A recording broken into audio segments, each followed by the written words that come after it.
Quando eu olho para a Bíblia e busco um referencial de um homem com um comportamento intrépido, destemido, corajoso, eu me lembro da história de Neemias. Construir uma edificação não é nada fácil e reconstruir talvez seja pior ainda. Encarar uma reforma requer um preparo espiritual. É um drama que parece não ter fim. Eu sei disso porque eu já passei por essa situação. Reconstruir talvez seja mais difícil porque os materiais usados têm um preço diferenciado, demora mais, o construtor cobra mais caro porque ele vai pegar algo que já está ali começado. Em alguns casos até a gente pensa que é melhor destruir, derrubar tudo e começar do zero. Quando nós estamos falando de obras, talvez essa seja sim a melhor solução, mas pensando na sua vida, na sua história, demolir talvez não seja a melhor solução. E é por essa razão que eu vejo na vida e na história de Neemias um exemplo a ser seguido. Ele escolheu reconstruir e não destruir. Essa história essencialmente fala da reconstrução da cidade de Jerusalém, mas não era apenas os muros que seriam reconstruídos. A missão de Neemias era de reconstruir a moral do povo, as crenças, a história daquele povo de Deus, que naquela época tinha sofrido um ataque mortal, inclusive já não havia nem mais vontade de seguir os caminhos de Deus.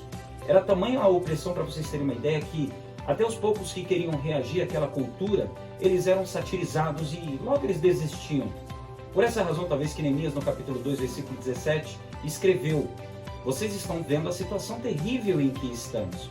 Jerusalém está em ruínas e suas portas foram destruídas pelo fogo.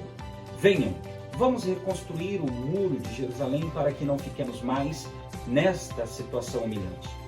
Essa história, ela nos motiva porque Deus, ele não escolheu um exército ou aquele monte de empreiteiros reais para a reconstrução. Deus levantou apenas um homem, porque esse homem se mantinha firme na caminhada da santidade com Deus. Neemias, ele ouviu que a sua história, a história do seu povo, o templo do seu Deus, que tudo que ele acreditava estava em ruínas, humilhados. Ele ficou profundamente triste com a notícia.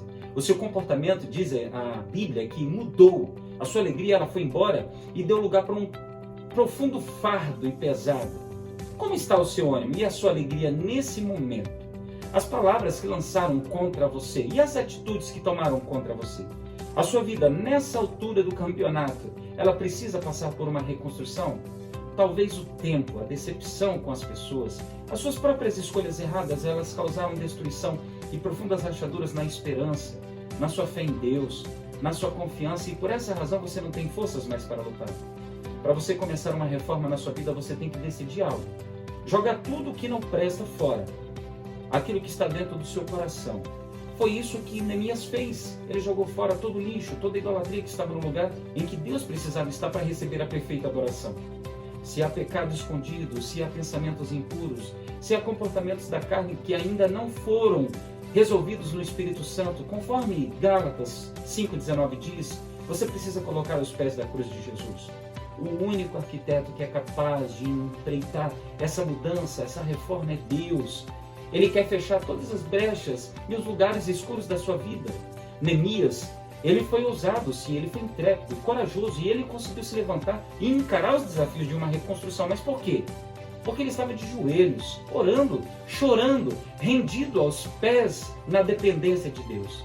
Não pense em destruir o que na sua vida um dia foi alegre, cheio de cores, onde Deus esteve presente.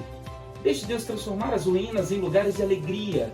Deixe Ele te restaurar, te devolver a esperança e a alegria de viver, e que Deus te abençoe.